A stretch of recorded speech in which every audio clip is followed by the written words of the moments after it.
Bonsoir à tous. Nous poursuivons donc ce soir nos rencontres désormais régulières et j'ose pas dire habituelles, mais récurrentes en tout cas, mensuelles, autour de différents sujets qui nous interrogent, qui nous font avancer. Et je dirais, si vous me permettez ce soir, juste en écho aux événements récents et à tout ce qui s'est passé ces derniers jours, que je crois qu'on peut apprécier plus que jamais peut-être cette possibilité qui nous est donnée de continuer de penser, continuer à penser, continuer à imaginer l'avenir, à questionner le présent. Je crois que les événements récents nous obligent à une certaine lucidité aussi sur le présent, et en même temps, plus que jamais, à oser penser l'avenir, à continuer à penser l'avenir, à l'imaginer, voire à le rêver. Et on a la chance ce soir d'accueillir Christian Laval pour nous y aider et présenter en 2 mots, introduire sa conférence. Ce que je vous propose, c'est qu'on se fasse une conférence, on écoute la conférence pendant environ 1 heure, et puis on garde justement ce qui est précieux, le temps d'échange après. J'espère que cet échange sera riche et fructueux. Christian Laval, vous êtes sociologue, vous enseignez la sociologie à l'université Paris-Ouest Nanterre-La Défense.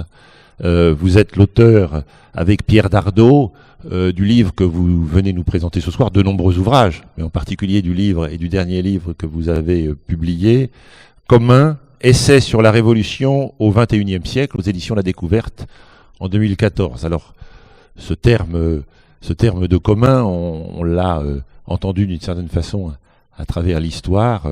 Il fait aussi écho à ce que nous sommes, nous-mêmes, au service d'une commune ou d'une communauté. Et en même temps, vous l'appréciez effectivement de façon nouvelle à partir de ce qui se développe aussi ici ou là sur la planète, à partir d'expériences qui se diffusent sur la planète. Ce que j'en ai sans doute mal compris, c'est que cette notion, effectivement, s'inscrit en dehors de toute logique de propriété privée ou publique, mais se fonde autour de la notion d'usage. Et vous parlez d'ailleurs de droit d'usage que vous distinguez, sinon que vous opposez au droit de propriété. Usage, ça renvoie évidemment pour nous à différentes questions et problématiques dans notre travail. Usage, ça suppose, vous nous le direz, de définir évidemment ce qui est à mettre en commun, les usages qui sont à mettre en commun, la façon dont on institue cette mise en commun, comment on inscrit ce partage et comment, et je crois que vous parlez, comment on le gère ou comment on le mène ensemble, et vous parlez d'autogouvernement notamment, mais vous reviendrez sur toutes ces notions. Donc une notion qui inscrit sans doute une réflexion nouvelle, une évolution possible de nos façons d'appréhender les choses, et vous nous direz comment vous allez jusqu'à effectivement interroger le service public qui lui-même, dites-vous, est appelé, au moins pour partie sans doute, à peut-être à être lui-même un commun ou à former lui-même des communs selon le concept que vous développez dans votre ouvrage. Voilà. 1 heure donc de conférence et ensuite un échange avec vous tous. Bien, bonsoir. Merci à vous d'être venus pour partager ce moment de réflexion. Merci de votre présentation. J'étais très touché que vous rappeliez que vous êtes ici tous des représentants d'une communauté et d'un commun donc. Je veux dire par là que tout le travail que nous avons fait avec Pierre Dardot, c'est d'essayer de rappeler que dans notre histoire, il y a une dimension absolument fondamentale qui est à la fois philosophique, politique, qui par certains côtés est théologique aussi, qui fait du commun une catégorie absolument centrale dans la vie collective de nos sociétés. En italien, comune veut dire à la fois le commun comme principe politique, sur lequel je reviendrai, et fait écho à la démocratie grecque, en particulier à l'idée de koinon chez Aristote, donc quelque chose qui est au cœur de la démocratie, de l'idée démocratique en Grèce, et qui donc se retrouve à la fois dans l'idée de recherche d'un bien commun et en même temps dans l'organisation de la vie politique au niveau de la cité. Et donc quand vous formez une communauté, bien savoir que vous formez quelque chose qui est de l'ordre du commun et que votre appartenance et votre activité même participent de ce à quoi nous allons réfléchir ici, c'est-à-dire au cum munus. Cum avec munus, obligation. Commun, communauté veut dire co-obligation. Nous sommes des co-obligés à partir du moment où nous vivons ensemble. Comme disait le philosophe Aristote, nous ne vivons pas ensemble comme des vaches dans un champ, les uns à côté des autres. Nous avons en commun la parole, le logos. Nous avons en commun l'idéal de la cité, de la polis. Et donc, les Grecs avaient pensé l'organisation humaine comme koinon, comme communauté, organisée selon un principe de recherche du bien commun. Et pour eux, la recherche du bien commun ne pouvait aller que par la coparticipation, la coactivité, la co-obligation. Et donc, au fond, sans qu'on ait forcément tous conscience de ça, nous participons d'une certaine façon à une sorte de grand inconscient historique qui nous fait être dans le commun, qui nous fait agir commun. Évidemment, je crois que nous l'avons, c'est ce que je développerai dans ma conférence, nous l'avons un petit peu oublié. Pour des raisons, là aussi, très historiques, qu'il faudra rappeler et discuter. Mais je voudrais commencer ma présentation et mettre en exergue de cette conférence une citation que j'ai trouvée vendredi dernier dans le journal Libération. C'est une citation de Bernard Maris, vous savez, qui est mort dans l'assassinat collectif des membres de Charlie Hebdo. Bernard Maris, que j'ai un peu connu, avec lequel j'ai créé ou co-créé le conseil scientifique d'attaque et avec lequel j'ai échangé plusieurs fois dans divers lieux, était quelqu'un qui se définissait comme un économiste citoyen. Et qui était extrêmement sensible à la période dans laquelle nous vivions, et en particulier à la grande bifurcation devant laquelle nous nous trouvions. Je voulais vous lire cette citation parce que elle est très éclairante, me semble-t-il, sur ce que nous vivons. Il disait « Toute crise suscite deux mouvements antagonistes. D'un côté, le désir de collectif, de gratuité, d'échange, c'est-à-dire une économie des alternatives. Ou bien le repli sur soi, identitaire, répressif, selon une économie de la seule compétitivité. » Alors, je crois qu'il y a là quelque chose d'extrêmement simple de ramasser. On pourrait discuter chacun des termes, bien sûr, mais je crois qu'elle dit beaucoup. L'économie des alternatives, je crois qu'on pourrait élargir le propos en parlant de politique des alternatives, ou politique alternative, c'est très exactement ce qu'avec mon ami collègue Pierre Dardot, nous avons voulu faire et ce que nous avons appelé commun.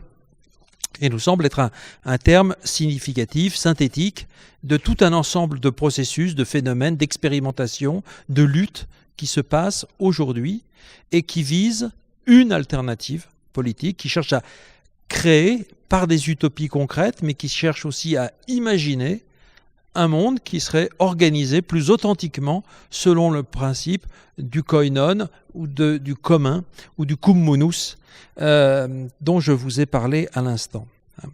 Or, évidemment, comme vous le savez, et c'était très important pour Bernard Maris, qui dans ses chroniques de Charlie Hebdo revenait très souvent là-dessus, nous sommes plutôt partis du côté de l'économie de la seule compétitivité. Nous sommes entraînés dedans sans l'avoir choisi, sans l'avoir nécessairement voté, sans que nous l'ayons délibéré et décidé. C'est celle qui nous est imposée, avec toutes les conséquences dévastatrices que nous subissons. Bernard Maris était n'était pas un révolutionnaire, il n'aurait jamais mis comme sous-titre de ses livres « Essais sur la Révolution », comme je l'ai fait. C'était un réformiste, quelqu'un qui, au-delà de ses provocations, de son humour, était quelqu'un qui se voulait extrêmement sérieux et raisonnable. Mais il avait ce côté radical, au sens où pour lui, le capitalisme était dangereux parce que il reprenait à son maître, Keynes, l'idée selon laquelle le capitalisme était fondé sur un moteur que Keynes appelait les esprits animaux, c'est-à-dire l'avidité, c'est-à-dire l'égoïsme, c'est-à-dire la prédation, c'est-à-dire la force.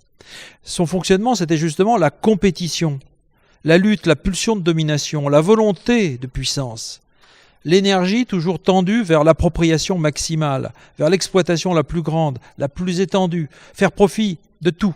La terre, l'eau, la pollution, les connaissances, les semences, le vivant, etc. Et ceci sans réflexion à long terme sur les conséquences sur la nature, sur les conséquences sur la vie humaine, les conséquences sur les relations sociales. Alors évidemment, tout le monde peut reconnaître que le capitalisme a engendré aussi une multiplication de biens, formidable expansion technologique. Mais c'est au prix d'un aveuglement sur la vie collective et sur d'autres propriétés, d'autres qualités, d'autres éléments, d'autres dimensions de la vie, en particulier de la vie culturelle, de la vie psychique, qui peuvent être très importantes, comme la créativité, la culture, l'amour, etc.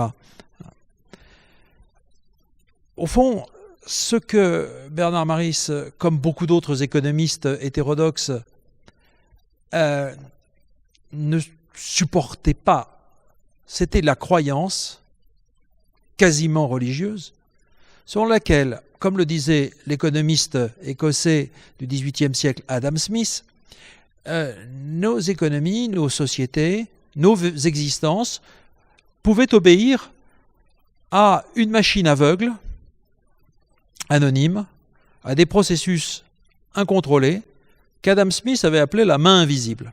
La main invisible du marché, c'est-à-dire un supposé mécanisme autorégulateur qui ferait que toutes nos existences, toute la société, toutes nos relations, finalement, n'avaient qu'à suivre la logique des intérêts égoïstes. Et que ça provoquait toujours, d'après Adam Smith, une espèce d'harmonie générale. Donc, finalement, nous n'avions pas à nous occuper du contrôle de tout ça. Nous n'avions surtout pas à le maîtriser, à même vouloir le connaître, puisque d'une certaine façon, il suffisait de postuler que les intérêts individuels s'harmoniseraient nécessairement par le miracle du marché. Au fond, ce que je crois Bernard Maris supportait très très mal, c'était le fait qu'on n'ait pas du tout tiré dans les années 80, ou qu'on ait oublié dans les années 80, plus exactement, les conséquences que l'on avait pu tirer des événements des années 30, de ce qui s'était passé après la crise de 29, l'émergence des totalitarismes, la Seconde Guerre mondiale, les grands massacres, et qui avait trouvé dans la crise de 29, disons, peut-être pas la cause unique, mais en tout cas un facteur extrêmement important de dérèglement, de désordre humain général. Or, qu'est-ce qui s'est passé dans les années 80 ? Eh bien, les vieilles croyances dans l'autorégulation des marchés, en particulier dans l'autorégulation des marchés financiers, cette vieille croyance est revenue au premier plan et a conduit à toute une série de conséquences, d'éclatements de bulles, de dérèglements, etc., jusqu'à la crise de 2008. Mais ce ne sont pas seulement les dérèglements financiers, économiques, qui ne peuvent nous frapper.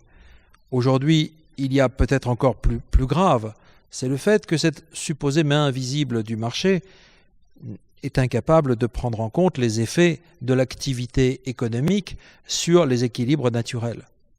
Et d'une certaine façon, nous sommes en face d'un nouvel âge, si je puis dire, des catastrophes. Le nouvel âge des catastrophes, c'est que c'est les processus naturels, les équilibres environnementaux, les phénomènes climatiques qui sont désormais atteints, touchés, finalement, par l'activité économique. En effet, au fond, comme le disait Jacques Chirac, donc en 2002, la main invisible nous conduit à ne pas regarder ce qui se passe.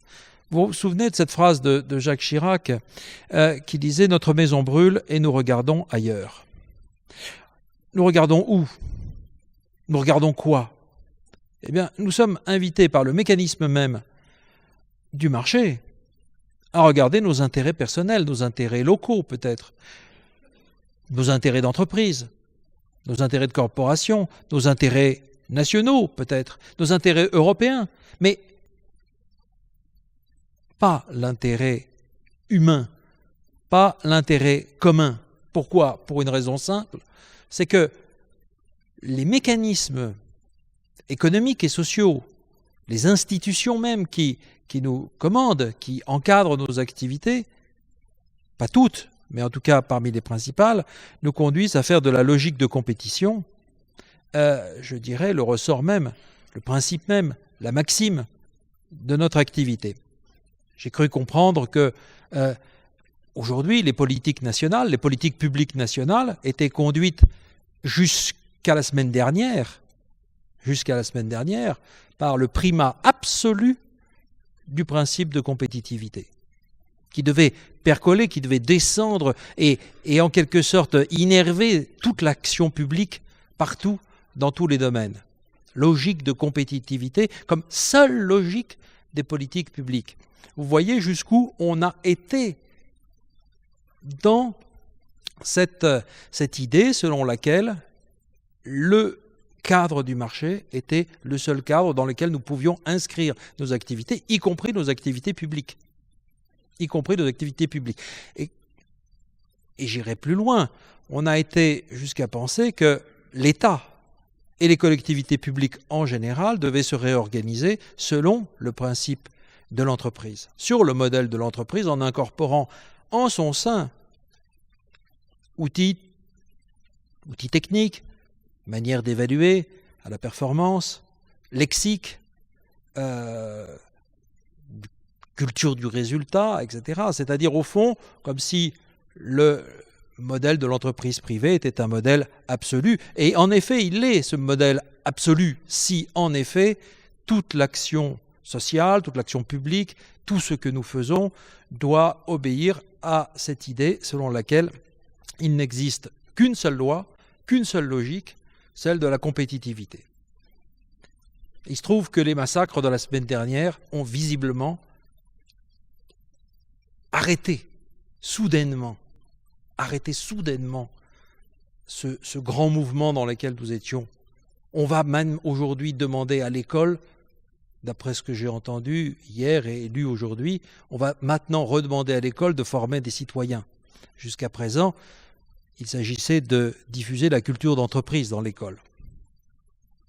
Oui, jusqu'à la semaine dernière, c'était ça qui était la grande ligne directrice. Vous voyez comment les événements se sont vite renversés. Ils se sont vite renversés parce que, d'une certaine façon, des événements comme ceux que nous avons vécus font sentir que une société, ce n'est pas un marché. Et les événements peuvent nous faire douter que, je dirais, les grands principes, les grands mécanismes du capitalisme font douter que ces grands mécanismes sont capables de faire vivre une société, de faire vivre ensemble des gens. Et ceci parce que, entre autres, la logique dans laquelle nous sommes entrés est une logique qui engendre des contre-coups, qui a des conséquences en termes d'inégalité, en termes de fragmentation de la société, en termes de fragmentation de l'espace, de division des gens, et qui entraîne par contre-coup, donc, cette compétitivité entraîne par contre-coup des logiques de renforcement mutuel, d'auto-renforcement en quelque sorte, de logiques identitaires, de repli sur soi, comme le disait Bernard Maris, de repli sur soi, de culture mortifère et meurtrière des identités, entraîne également, et là aussi par effet de réaction, une logique autoritaire, une logique nationaliste, qui voudrait que la seule solution face à ce monde déréglé, ce soit bien le repli sur la nation, la fermeture aux autres pays. Donc, si nous n'avons en effet qu'avec les autres, comme mode d'échange, comme mode de relation, que la concurrence, et que cette concurrence nous nuit, nous fait perdre, semble nous faire perdre ce que nous avons en commun, alors, effectivement, on a des réactions brutales, des réactions de repli, de réidentification régressive sur un passé plus ou moins glorieux, sur des traditions, sur une foi à laquelle on ne doit pas toucher, etc., etc. Je crois qu'il y a aujourd'hui donc tout ça qui est en jeu dans ces événements, et ça nous invite, je crois, à, effectivement, comme vous l'avez dit, à nous demander si nous n'aurions pas intérêt à imaginer, comme ça a pu être fait à d'autres périodes de l'histoire, à imaginer à partir de ce que nous vivons et à partir de ce que nous faisons, s'il n'y a pas une autre voie possible, s'il n'y a pas une autre manière de penser la société, de penser nos activités, de penser nos existences. Avec Pierre Dardot, c'est au fond ce que nous avons voulu dire à travers Commun, à travers ce livre qui essaye d'éclairer, d'élucider le principe du commun, dont je vous ai dit un mot tout à l'heure, et de voir si ce principe du commun ne pourrait pas se décliner selon une série d'axes qui constitueraient une politique du commun, c'est-à-dire une politique, c'est-à-dire au fond, au meilleur sens du terme, c'est-à-dire une activité qui obéirait à un certain nombre de principes permettant de vivre autrement, de produire autrement, peut-être de consommer autrement. Et je crois que, jusqu'à il y a peu, je pensais que c'était la voie la plus souhaitable, mais certainement pas la plus probable. Tellement, je pense que les logiques dominantes sont terriblement fortes, terriblement puissantes. Mais en même temps, ce que j'ai vécu ces derniers jours, ce que nous avons vécu, montre que parfois des insurrections de conscience, des révoltes populaires énormes et totalement inattendues peuvent surgir, où des gens peuvent sentir ce qu'ils sont vraiment, c'est-à-dire une force collective absolument extraordinaire, même si tout le monde n'était pas là. En tout cas, ils ont pu sentir une force collective, ils ont pu sentir ce que l'action en commun peut faire. C'est-à-dire que nous ne sommes pas nécessairement condamnés à nos isolements, à nos replis sur nous-mêmes, sur nos identités, nos particularismes, nos communautarismes.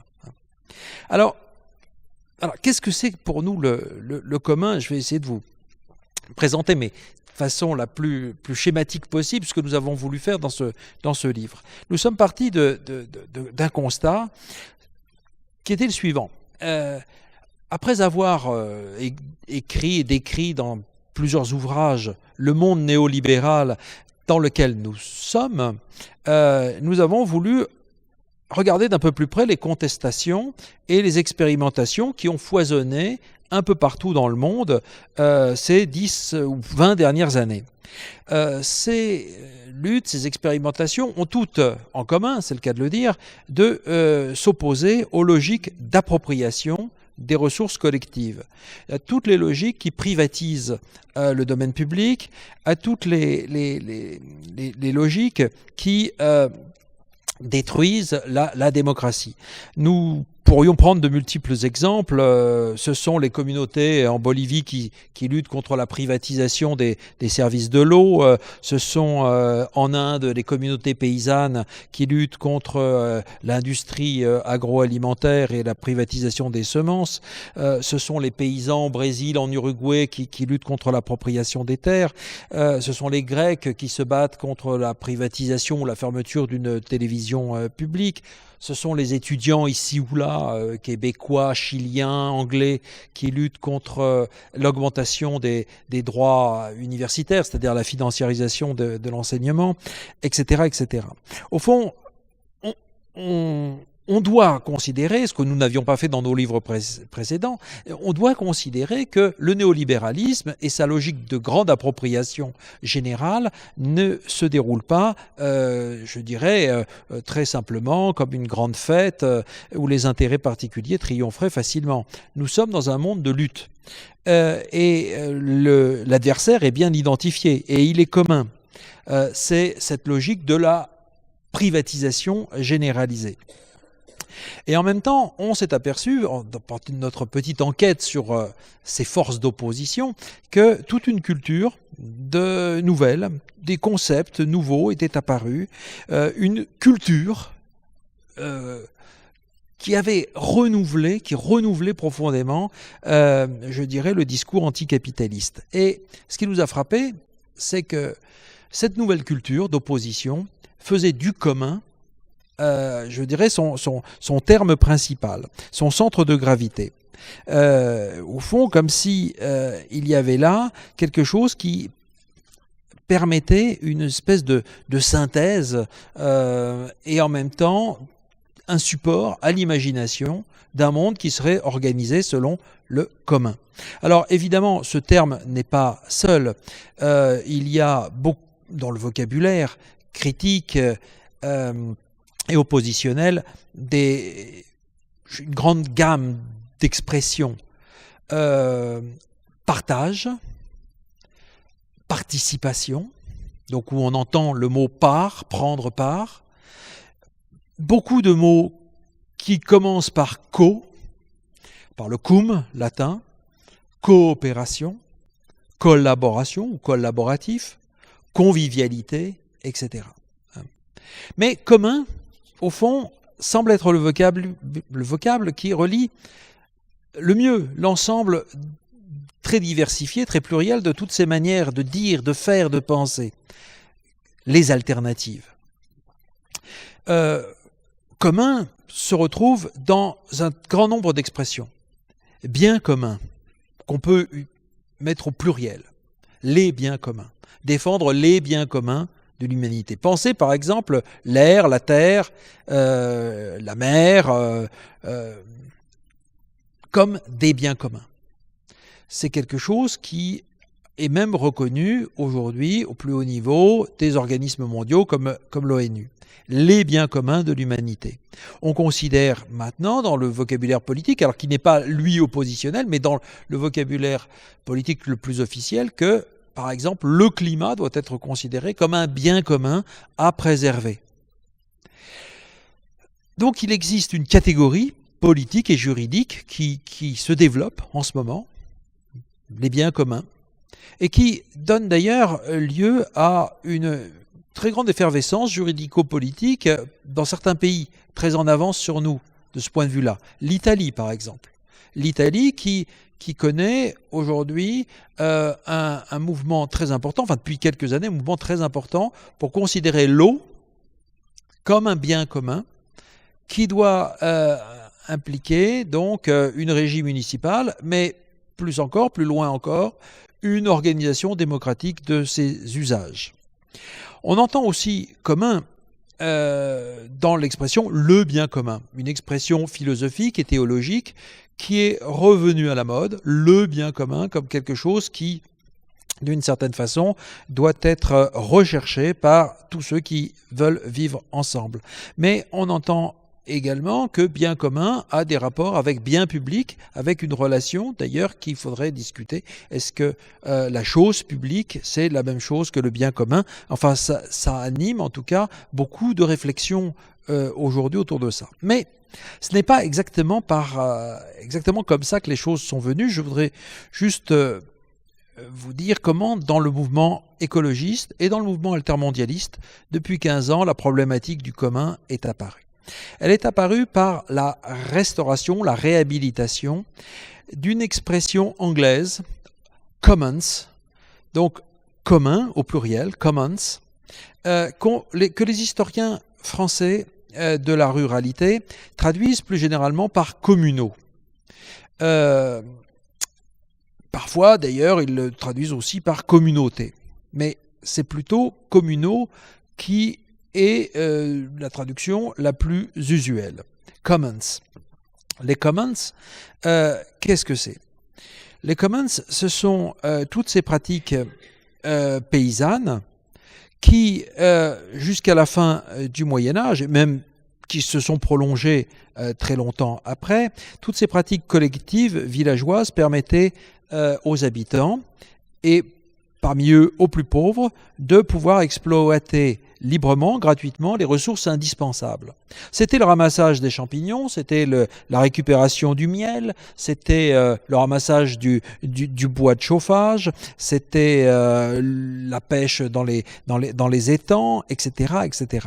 Enfin, tout un ensemble de droits coutumiers, de pratiques collectives qui donc faisait partie, je dirais, d'une jurisprudence, enfin d'un droit, oui, d'un droit qui n'était qui n'était sûrement pas un droit écrit, mais qui était un droit de la communauté et de la collectivité, et qui était opposable aux droits de propriété multiples, enchevêtrés, sédimentés, qui composaient le droit féodal.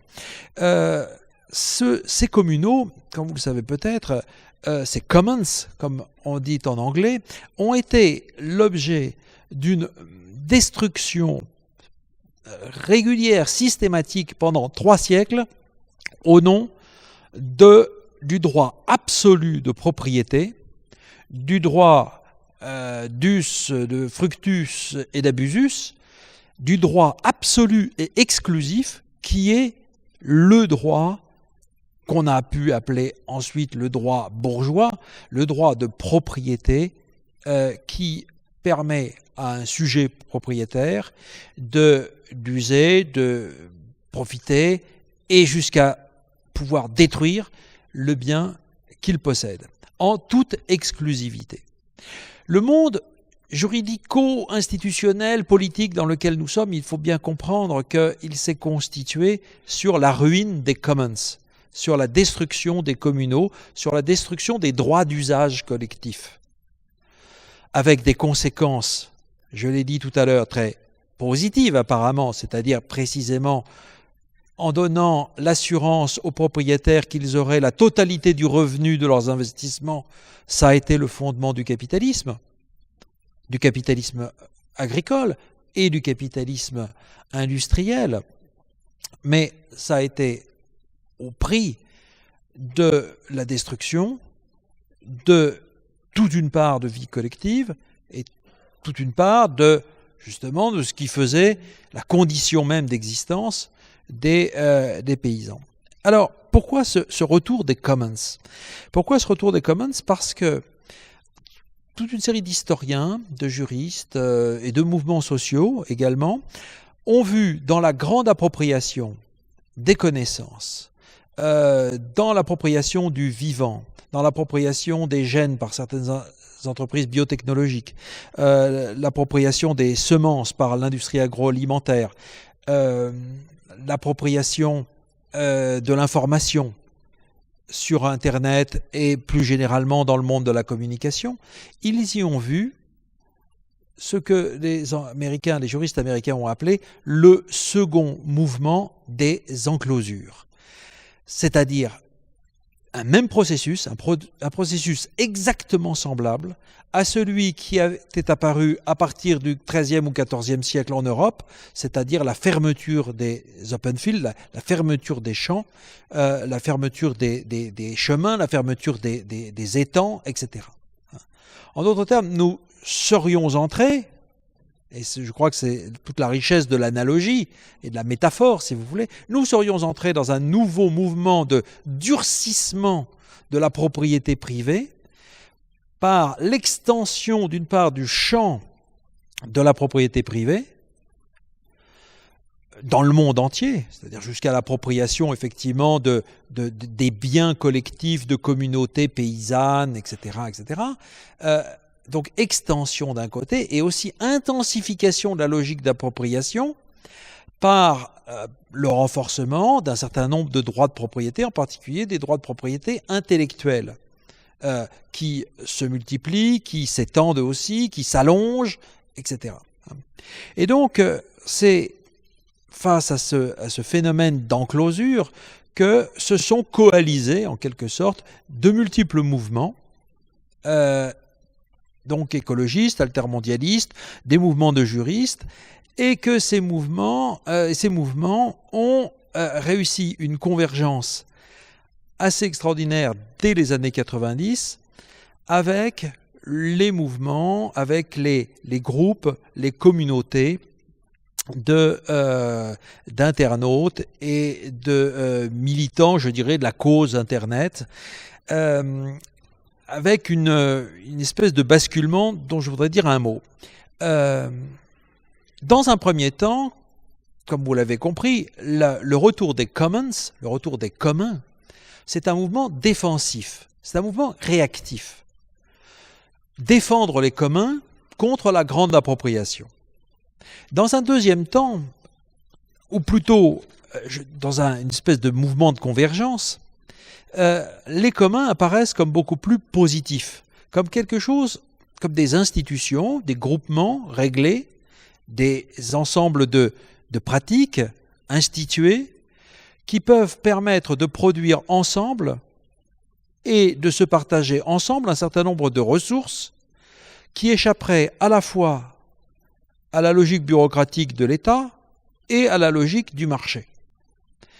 Et les commons, donc, sont apparus dans le champ de l'Internet, dans le champ de l'information et de la connaissance, comme des entités nouvelles qui devaient faire l'objet d'une création originale dont le principe serait la coopération ou la collaboration et la mise à disposition la plus libre possible des fruits de cette coopération.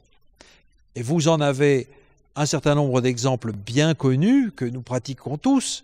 C'est le logiciel libre, c'est le fait que des développeurs de logiciels se sont mis à travailler ensemble, à collaborer ensemble gratuitement en vue de la production donc de services, d'objets nouveaux.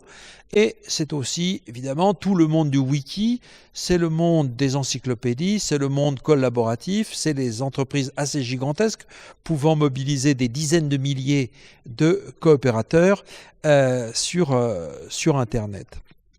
Et donc, je dirais que le commun, vous voyez, la problématique du commun est née de façon assez étonnante, improgrammable et imprévisible de la rencontre de deux logiques.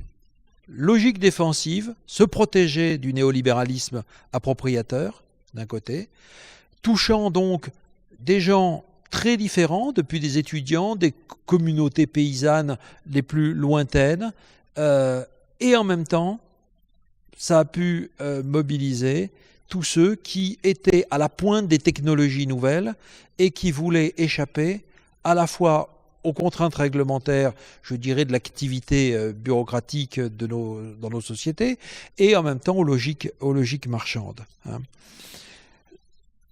J'ajoute à cela, évidemment, ce que j'ai évoqué rapidement tout à l'heure, la prise de conscience progressive que nous avions à protéger un environnement de plus en plus menacé et que les communs étaient des enjeux universels et pas seulement des enjeux locaux ou isolés qui concernaient, je dirais, notre activité immédiate. Défendre les communs, ça veut dire également donc défendre le climat, la biodiversité, les océans, la terre, etc. Et au fond, toute une série de mouvements sociaux et d'intellectuels et de militants ont vu dans ce terme une espèce de lieu commun, c'est le cas de le dire, de chaîne en quelque sorte, pouvant articuler des choses très locales, très immédiates, et en même temps des logiques globales, faisant ainsi apparaître une signification générale, une signification humaine, un sens humain à leurs activités les plus concrètes. Et je crois que c'est ce qui fait peut-être la force imaginante ou imaginaire de ce mouvement des communs. C'est quelque chose justement de très humain que de pouvoir donner un sens beaucoup plus étendu, un sens peut-être global justement, à ce que l'on fait de plus élémentaire, à notre action la plus quotidienne. C'est quelque chose que dans toutes les enquêtes qu'on a pu faire sur les alternatifs, certains s'appelant parfois les créatifs culturels, toutes les enquêtes qu'on a pu faire, les collègues ont pu faire autour de ces pratiques nouvelles, dans toutes ces enquêtes, une chose revient sans cesse, c'est l'idée que ce que l'on fait, ce que l'on vit, ce que l'on produit, voire ce que l'on mange, a une signification beaucoup plus générale qui concerne l'humain en tant que tel. Remettre l'humain au centre de sa vie, je pense que c'est quelque chose qui est un support existentiel très important de tout ce dont je vous parle ici. Mais évidemment, les choses sont difficilement appréhendables. Je veux dire, elles ne sont pas en tout cas quantifiables. Ce que nous avons voulu faire donc avec Pierre Dardot dans cet ouvrage, c'est essayer de partir de l'ensemble de ces considérations, qui sont les considérations de notre période, pour essayer de repenser justement un principe plus général du commun. Finalement, que nous enseignent ces pratiques, que nous enseignent ce que disent les juristes autour de ces mouvements de défense du commun ou de construction des communs. Eh bien, je crois qu'ils nous disent que nous assistons, enfin c'est ce que je pense et c'est ce qu'il faudra discuter, nous assistons à une sorte de revitalisation, de réactivation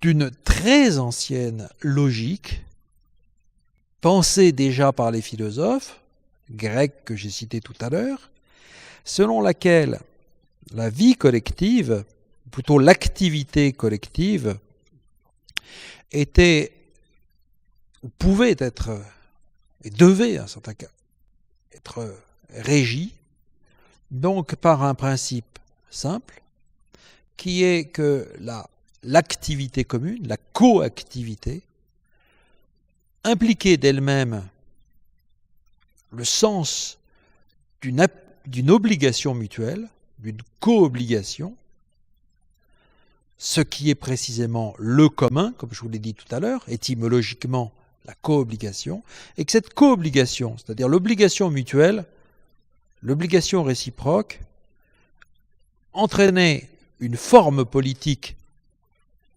j'entends par là une forme de délibération et de décision qui est la démocratie elle-même. En d'autres termes, agir commun, l'agir commun, à tous les niveaux, le niveau le plus simple de notre activité professionnelle quotidienne, etc. Mais notre agir commun, au sens le plus général du terme, à savoir tous les habitants de cette planète, implique que nous soyons tous co-responsables, co-obligés, des co-obligataires de notre destin commun, et en même temps des co-décideurs, des co-délibérateurs et des co-décideurs. Ce que nous appelons donc commun, c'est non seulement l'idée que être ensemble, vivre ensemble, c'est mettre en commun, c'est une mise en commun. C'est très exactement comme ça qu'Aristote pensait le koinon, une mise en commun des actions, des pensées, des idées.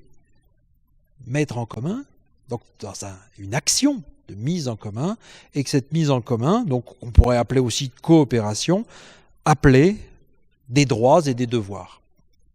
Et que ces droits et des devoirs trouvés dans la démocratie, dans la forme démocratique, c'est-à-dire dans l'autogouvernement, sa forme politique logique. Ce qui veut dire que la communauté,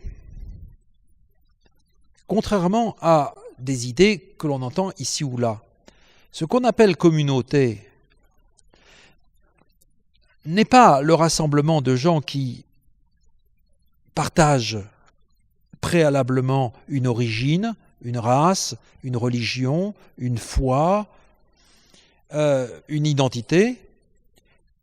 La communauté telle que nous l'entendons, c'est-à-dire le commun, est fondée sur l'activité commune, sur l'agir commun, qui précède l'appartenance et qui est inséparable donc de la dimension démocratique.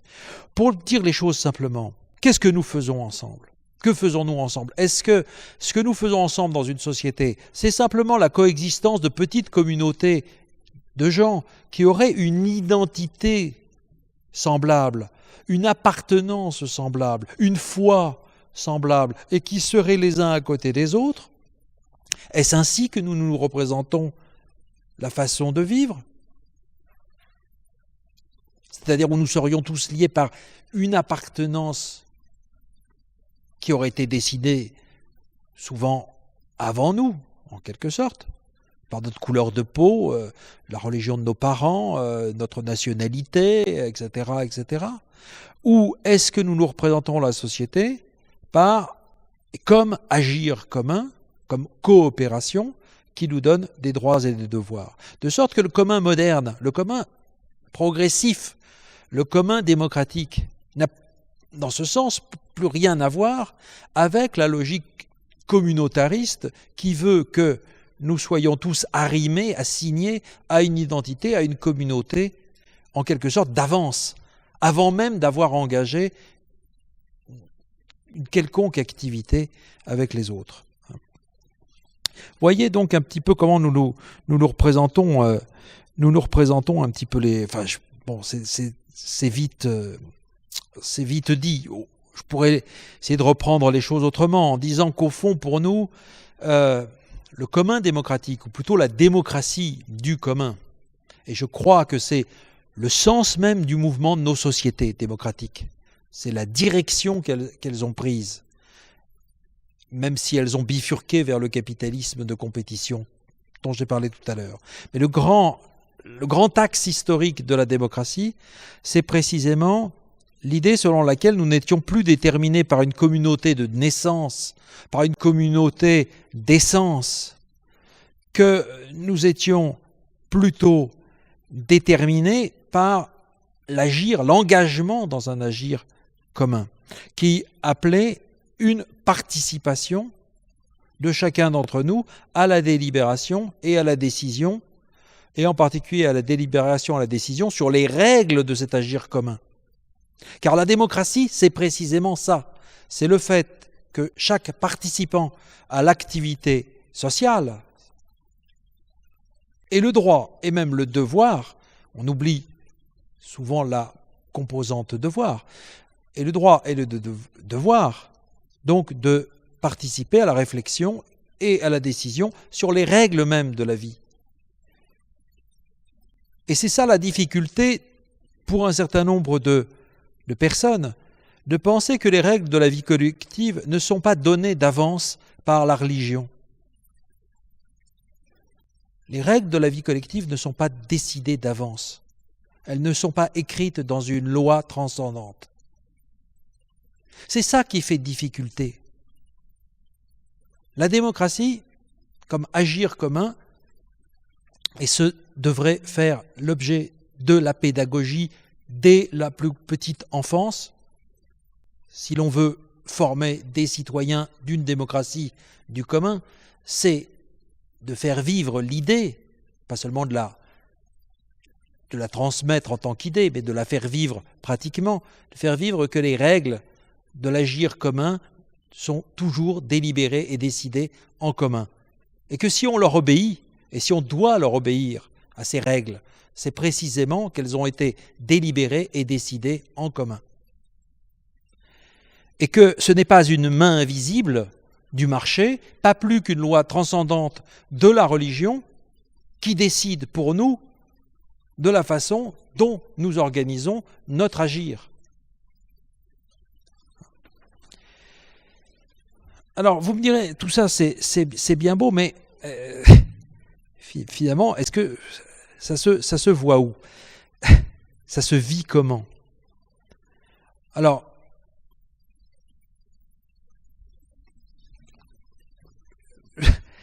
ça se vit, je dirais, de multiples manières. Je voudrais parler un petit peu pour rappeler encore ce que Bernard Maris appelait les économies alternatives, dire un petit peu ce qu'il entendait par là, et puis passer au service public. Je crois que ces principes que je vous ai rappelés sont des principes qui sont ceux de la démocratie la plus ancienne. Mais ce sont les principes les plus anciens de la démocratie, du 5e siècle avant Jésus-Christ, à Athènes. Mais ça peut paraître bizarre, mais d'une certaine façon, on n'a peut-être pas dit mieux depuis. Bon. Mais cette philosophie n'est pas que de la philosophie. C'est évidemment des choses qui peuvent se vivre dans des utopies concrètes, que mes collègues sociologues américains appellent des utopies réalistes. Des choses qui s'impriment, qui s'inscrivent en tant que pratique. Je pense qu'il y a toute une série aujourd'hui de gens qui vivent, qui pratiquent des choses différentes ou qui aspirent à les pratiquer. J'ai parlé de l'économie du numérique, le monde du wiki, on pourrait parler du monde des makers, de tous ces gens qui créent des fabriques coopératives à partir de logiciels qu'ils développent d'ailleurs et qui permettent de produire toute une série de choses. Vous me direz, c'est peu de gens, ce sont des minorités, bien sûr, mais il y a aussi une multiplication, une espèce d'ébullition, d'effervescence autour de toute une série de pratiques qui sont les jardins partagés, qui sont les habitats coopératifs, qui sont les circuits courts, qui composent aussi l'expérimentation, qui compose une partie de l'économie sociale et solidaire, les ateliers de réinsertion, les épiceries solidaires, etc., mais jusqu'aux crèches parentales, qui sont des mini-communs, si je puis dire. Mais il faudrait aussi évoquer la montée en puissance, certes pas très visible, des CEL, des SCOP, des SCIC, c'est-à-dire des sociétés coopératives d'intérêt collectif, des clubs d'épargne et d'investissement solidaire, etc., etc. Autant d'îlots, de petits îlots expérimentaux, ce que j'appelle moi les petits laboratoires du commun. C'est-à-dire toute cette série de pratiques, de gens qui veulent faire vivre tout de suite, immédiatement, un monde différent. Ces expériences ou ces expérimentations, qui parfois durent depuis des années, parce que les coopératives, par exemple, ont le sens de la durée, et sont faites pour durer d'ailleurs, toutes ces expériences me semblent relever du commun par trois grands registres. Je crois qu'elles font prévaloir tout le principe de coopération, font prévaloir le principe de coopération sur le principe de compétition. Je crois que c'est en ce sens qu'elles sont un défi à l'ordre dominant. C'est pour ça aussi qu'elles ont parfois du mal à vivre. La coopération plutôt que la compétition. La deuxième caractéristique, ce qui est très frappant dans toutes ces expériences, c'est l'importance de l'usage. Je dirais cette idée que l'on produit en vue d'un usage que l'on pense devoir être amélioré, optimisé, et que cet usage a un sens social. Il n'est pas seulement un usage individuel. L'idée que l'usage est peut-être plus important que la propriété, je crois que c'est une caractéristique de beaucoup de ces expériences-là. Donc, usage plutôt que propriété. Et la troisième caractéristique, c'est plutôt la démocratie que la hiérarchie. Beaucoup de gens qui expérimentent ça sont des anciens salariés, sont des anciens cadres souvent. Des gens qui vivaient justement dans un monde hiérarchique avec ce qu'ils pouvaient, je dirais, apprécier ou pas de ce que la hiérarchie pouvait apporter, ce qu'elle pouvait apporter et ce qu'elle pouvait empêcher aussi.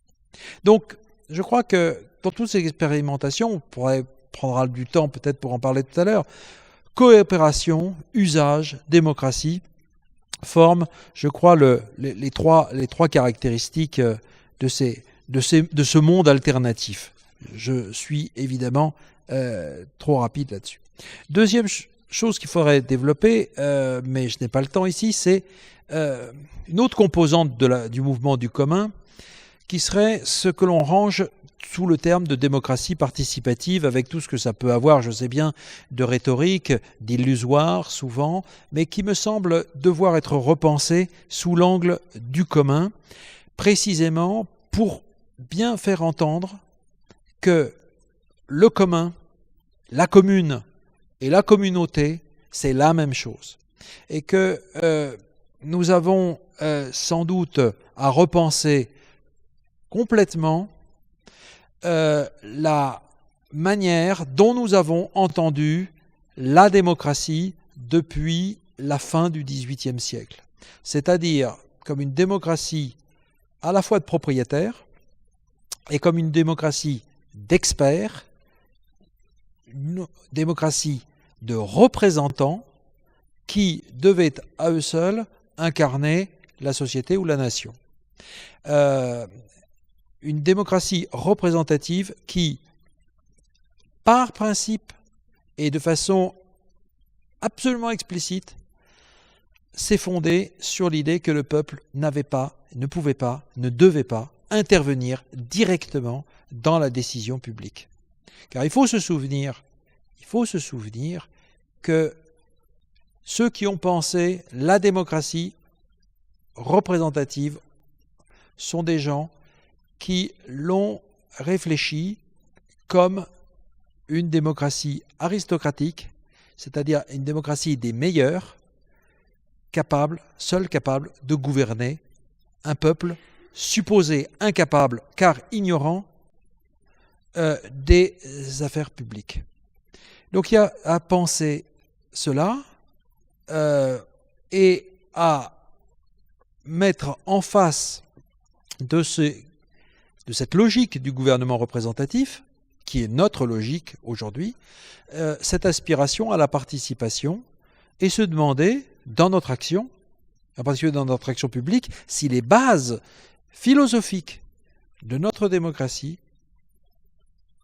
telles qu'elles ont été posées au XVIIIe siècle, sont encore valables aujourd'hui, ou s'il n'est pas nécessaire de faire une nouvelle révolution dans la démocratie.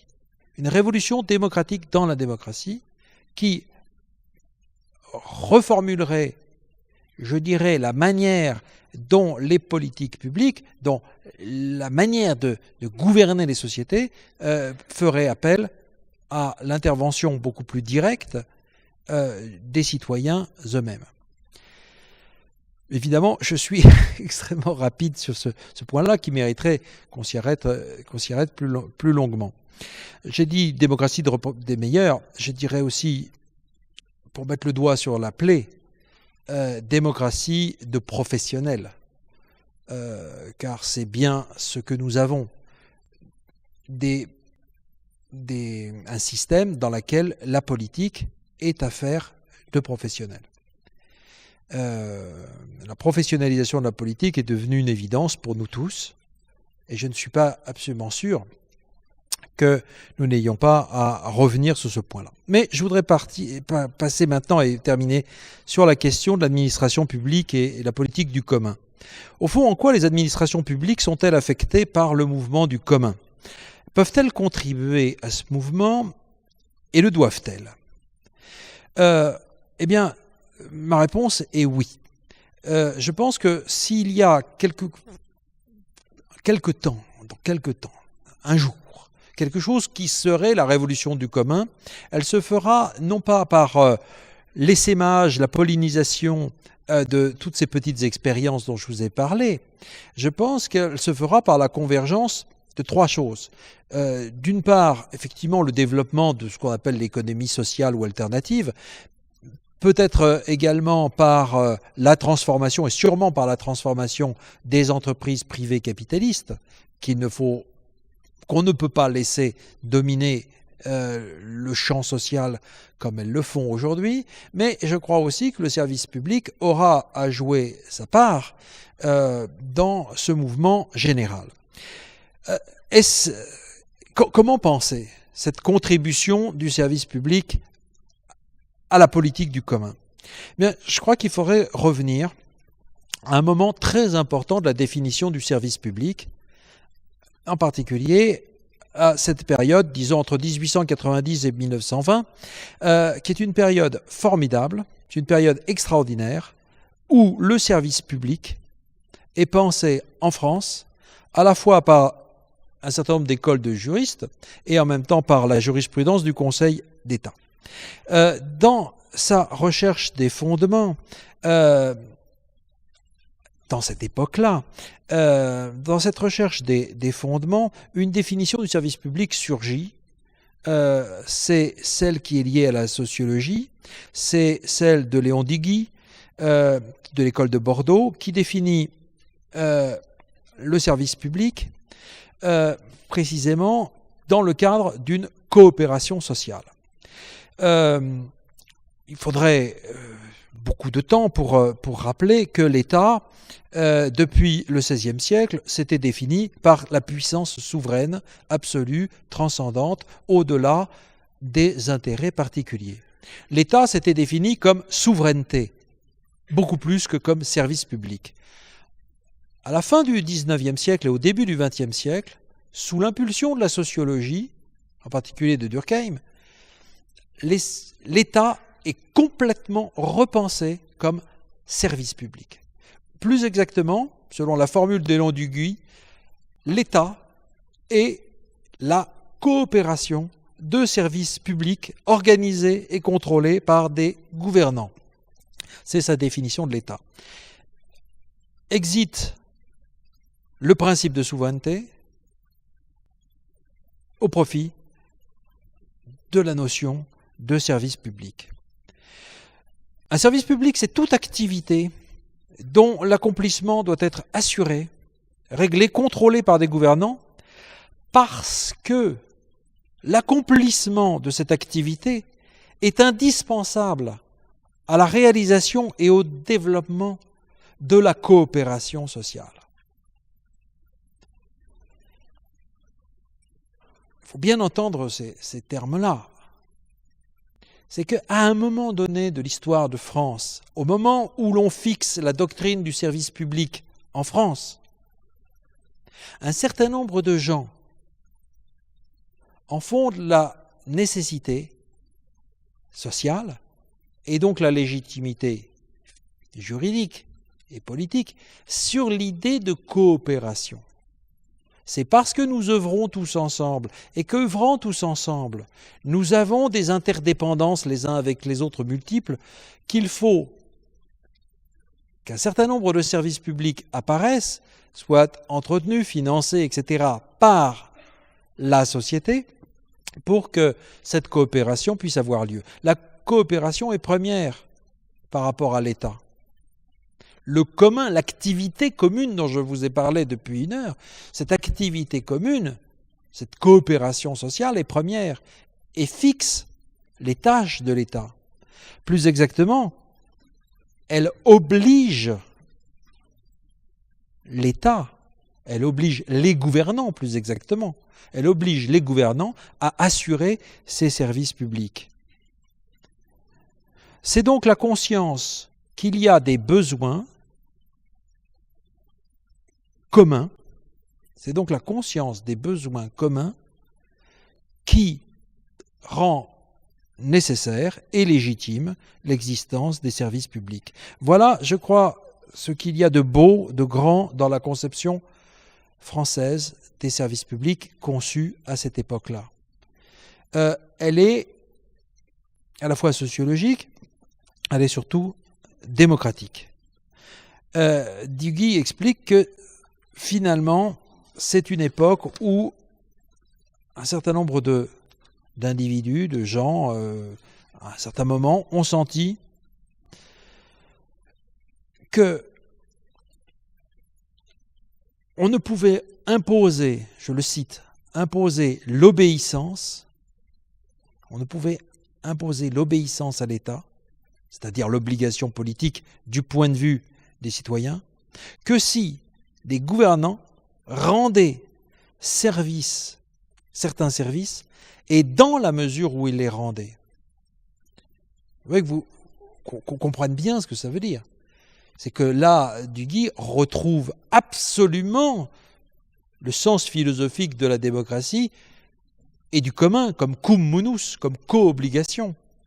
C'est que nous n'avons à obéir, en tant que citoyens, à nos gouvernants qu'en tant qu'ils rendent certains services, et seulement dans la mesure où ils les rendent. C'est le service public est la condition de l'obéissance politique, la condition de l'obligation politique. Et de l'autre côté, du point de vue des gouvernants, les services publics étant d'une telle nécessité pour la coopération sociale que il n'y a pas de devoir juridique plus important pour les gouvernants que d'assurer l'accomplissement de ces services publics. C'est que nous avons bien affaire à une co-obligation, obligation d'obéissance si le gouvernant apporte bien les services publics, mais devoir, c'est-à-dire obligation du gouvernant de les apporter. On est bien dans le commun, on est bien dans le cum munus, le plus intégral. À ceci près que, et c'est toute la limite de la doctrine française des services publics, à ceci près que, étant donné que Duguy s'appuie sur la sociologie et sur les constats objectifs de la sociologie, c'est aux savants, c'est aux sociologues, c'est à l'expert, pour lui, de dire quels sont les services nécessaires et quels sont les services non nécessaires. Alors, dit-il, il y a des critères objectifs qui font que si, par exemple, un service public s'arrête, on voit tout de suite le désordre social que ça entraîne et on sent bien que c'est nécessaire, etc. Mais il n'a pas pensé comment ces services publics pouvaient être définis, non pas seulement par des besoins objectifs, mais par une recherche du bien commun, par l'affirmation de droits qui suppose la mobilisation de la société. Il faut aller voir plutôt du côté des courants socialistes pour penser ces services publics de façon un peu plus démocratique. Je pense par exemple à toute la réflexion de Jean Jaurès sur les services publics qu'il appelle lui des services de citoyenneté et qui impliquent la mobilisation des usagers et des professionnels. Donc on sort du cadre de la définition strictement objective du service public pour entrer dans un monde qui est celui plus actuel, si vous voulez, sur ce qu'on appelle le nouvel esprit de la démocratie ou ce qu'on appelle l'impératif participatif dont je parlais tout à l'heure. L'impératif participatif si on le lie au service public, vous voyez qu'il s'y inscrit à la fois en continuité avec ce que je vous ai dit et en discontinuité. L'impératif participatif qui semble s'imposer de plus en plus, de façon certes extrêmement partielle en France et non sans, je dirais, réticence ou résistance de la part des élus, du fait même que cet impératif participatif vient percuter la logique de la légitimité représentative, élective, il n'empêche qu'il s'affirme de plus en plus et s'inscrit dans l'idée selon laquelle le service public, s'il répond nécessairement à un besoin collectif, ce besoin collectif ne peut pas être défini en dehors de ceux qui le ressentent directement. Et je crois que nous en sommes là aujourd'hui.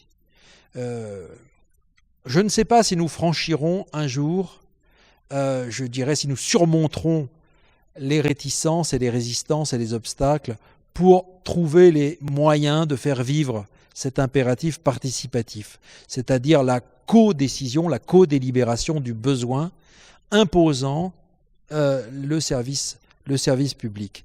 Mais je crois que toute une série de phénomènes, y compris les événements les plus récents, invitent à repenser à la fois les obstacles, pourquoi on n'y arrive pas aussi bien qu'on le voudrait, si on le veut, pourquoi parfois on ne le veut pas.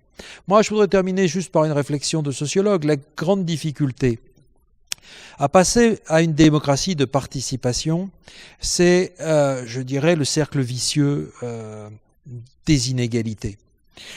C'est qu'une démocratie de participation, évidemment, suppose que toutes les couches sociales, que, en particulier, les plus démunis en moyens, en temps, en disponibilité intellectuelle, en mobilisation de connaissances, etc.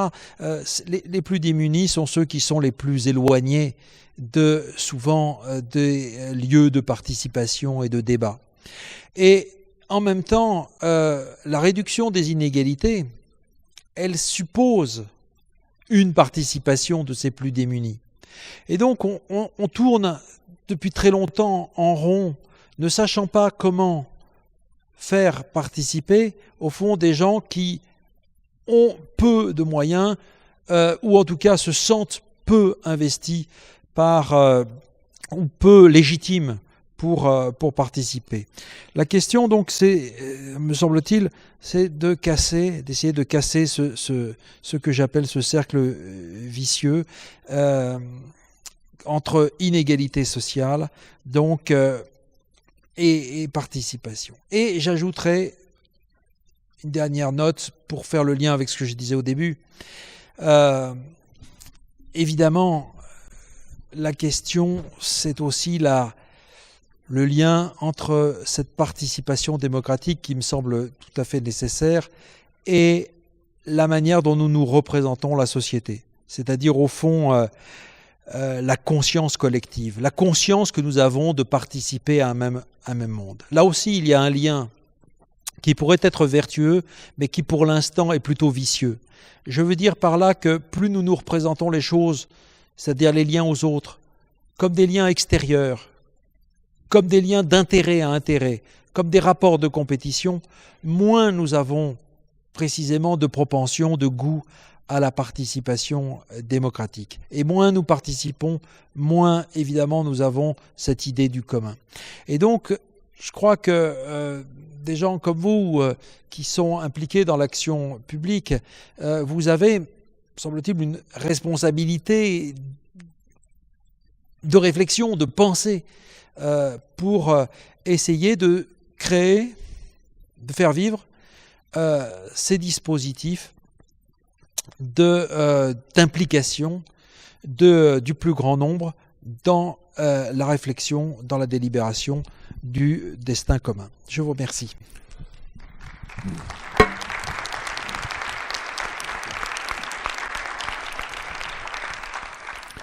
Merci beaucoup pour ces éléments d'analyse et de réflexion qui, effectivement, vous le disiez, trouve écho, même si les événements récents, encore une fois, vont appeler aussi qu'on prenne le temps, sans doute, d'échanger et d'analyser les choses. Et d'ailleurs, on proposera sans doute, dans le cadre de nos rencontres, un temps aussi d'échange autour de ces questions, mais autour de la place, comme vous l'évoquiez à l'instant, sans doute aussi du service public ou du rôle du service public, en écho aussi à ce que les uns et les autres ont peut-être vu ce matin dans les DNA, à l'invitation du maire à essayer au fond de prolonger ou d'accompagner, parce qu'après tout, il ne s'agit pas d'imposer les choses, mais d'accompagner ce qui a pu s'exprimer ou se manifester, notamment ce week-end. Voilà. Et je pense qu'on a aussi en interne,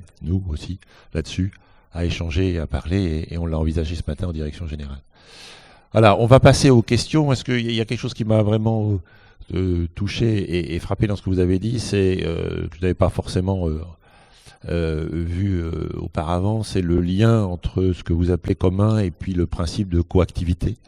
C'est-à-dire, faire ensemble, c'est pas forcément toujours effectivement dans cet axe-là que on situe la démocratie, y compris la démocratie participative, et je trouve ça très intéressant. Et ce lien fondateur, si je comprends bien, je ne connaissais pas cette citation que vous avez citée, que vous avez donnée, entre service public et coopération sociale. Voilà, est-ce que l'un veut bien se dévouer pour poser la première question, l'un ou l'une veut bien se dévouer pour poser la première question à notre intervenant? Ça ne peut pas ne pas avoir fait réagir. Gabriel. Je vais me lancer sur deux remarques, questions. La première, merci. J'ai écouté votre intervention et notamment votre démonstration qu'on serait sur une évolution qui va vers plus de coopération plutôt que la compétition, plutôt l'usage que la propriété. Et je n'ai pas pu m'empêcher de faire le parallèle avec un livre que je viens de finir de Jacques Attali, je ne sais plus son nom, ce livre, mais où il se projette dans un avenir, vous devez connaître.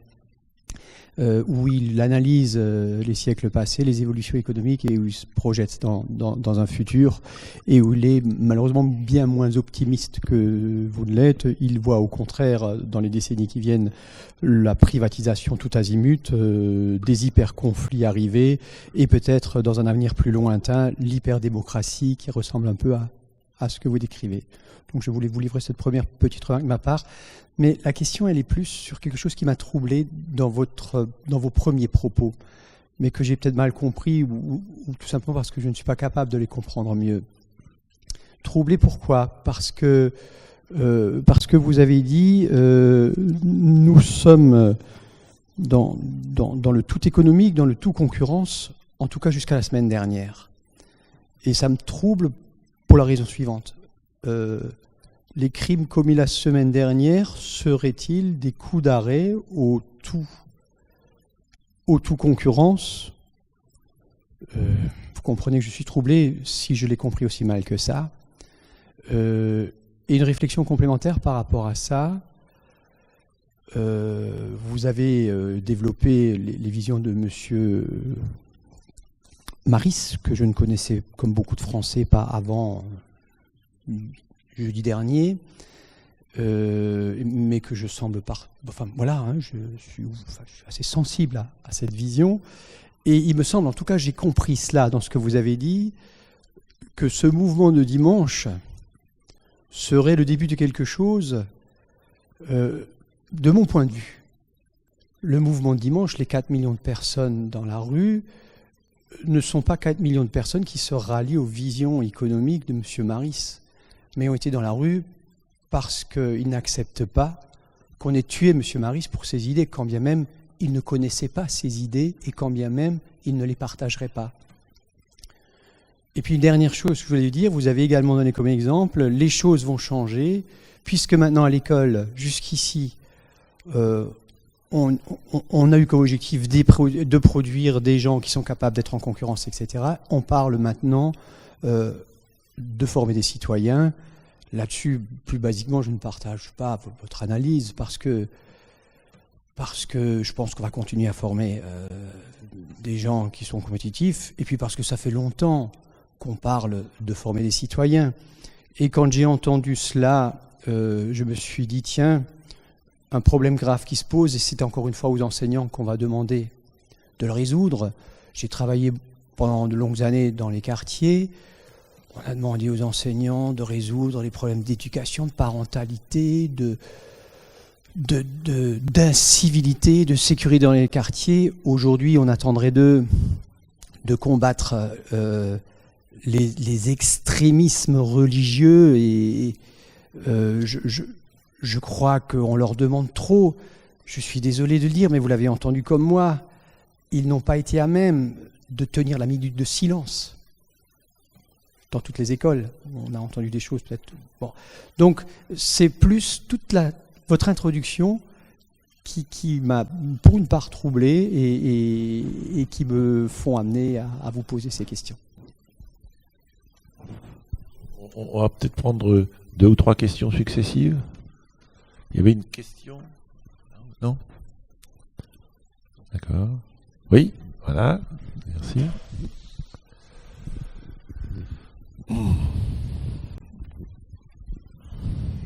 Moi, c'est pas non plus une question, mais peut-être aussi des réflexions, enfin pareil en écho à ce que vous avez dit.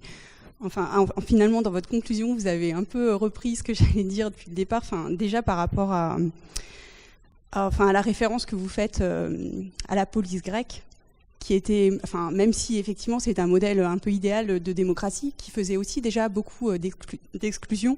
C'était une société où il y avait des esclaves qui n'avaient pas droit, droit de cité, on peut dire ça comme ça.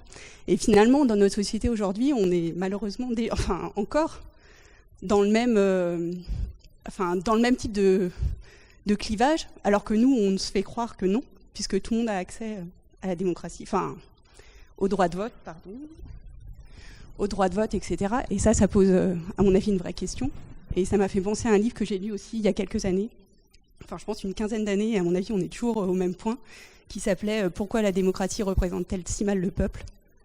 Et je pense que la question se pose malheureusement toujours aujourd'hui. Et enfin, la dernière chose, je pense que c'est en écho un peu à ce que disait aussi Gabriel sur la question de l'éducation. Donc moi, je n'ai pas trop entendu les propos qui ont été dites ni hier ni aujourd'hui à propos des écoles, mais je pense que, en tout cas, dans l'éducation des enfants, on est tellement loin de, comment penser par soi-même, comment être acteur de sa vie, etc. Je trouve aussi que, je sais pas comment dire, je trouve que c'est vraiment extraordinaire ce genre de mouvement populaire où tout le monde est venu pour dire son, je ne sais pas si vraiment on s'est peut-être rejoint sur des valeurs, mais est-ce que maintenant, comment on transforme l'essai en fait? Et moi, j'ai vraiment du mal à être vraiment optimiste. Je suis pas sûre que dans 3 semaines, on n'aura pas tout oublié et que finalement, les gens qui étaient là, quelle capacité ils ont et quels moyens on va leur donner de faire quelque chose de cet élan. Voilà. Alors, juste derrière, il y avait une question. Non, dans l'autre sens. Le micro repart, le fur est parti. Voilà. Oui, moi je voulais juste revenir sur le terme de démocratie. En fait, en 2012, on est quand même, alors bien sûr jusqu'à dimanche dernier peut-être, mais on a quand même élu un président finalement sur un mensonge, puisque le président nous disait en février 2012, avant le vote, que son ennemi c'était la finance, et comme vous l'avez bien dit, finalement il a fait le contraire de ce qu'il disait. Et on est dans ce contexte depuis 30 ans. La fracture sociale de Chirac, c'était des mots, c'est-à-dire on dit toujours au moment des élections, on dit ce que les gens veulent entendre. Et à côté de ça, donc il y a un problème démocratique, puisqu'une fois qu'ils sont élus, ils font ce qu'ils veulent. Et à côté de ça, il y a la bête immonde qui grossit, parce que justement, les gens, faute d'éducation politique aussi, il y a un Front National et un sentiment d'isolement qui grandit. Donc, quelle est votre réponse par rapport à ça? Comment on peut faire en sorte que la démocratie puisse reprendre ses droits et que des élus fassent ce qu'ils ont dit? Moi, je n'ai pas de solution. Et par contre, c'est vrai que, comme vous le dites, alors j'ai lu un peu les analyses des historiens dans le monde qui disaient que c'est un moment historique qu'on a vécu dimanche Ce qui est effectivement historique, c'est que on a dépassé, les politiques ont été complètement dépassées par ce mouvement. Et c'est ce qui fait que la démocratie a encore de beaux jours devant elle, et qu'on s'est réunis sur une conception liberté, égalité, fraternité. Alors moi, j'étais très mesuré par rapport à la participation à cet événement, parce que d'abord, Charlie Hebdo, c'est des caricaturistes, c'est des anards, c'est des libertaires. Donc, mais bon, ça a dépassé, donc finalement, j'y suis allé, j'étais content d'y être allé. Alors, j'espère, comme vous, que c'est le début de quelque chose, un idéal démocratique qui a réinventé, mais à côté de ça, justement, des professionnels de la politique qui disent des choses en off, qui ne sont pas du tout ce qu'ils disent en public. Moi, quand j'entends des politiques en privé, il y a du mépris vis-à-vis des classes populaires. Il y a un espèce de... il y a un hiatus permanent entre la parole publique et la parole privée. Et c'est quand même très dérangeant actuellement, quoi. Mais bon, peut-être que voilà, ce qui s'est passé dimanche nous donnera autre chose.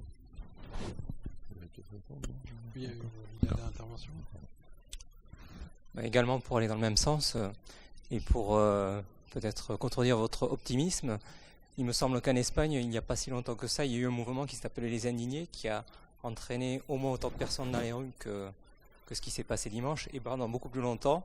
Et malgré tout, l'Espagne n'a pas vraiment changé de politique. Voilà, c'est juste une réflexion.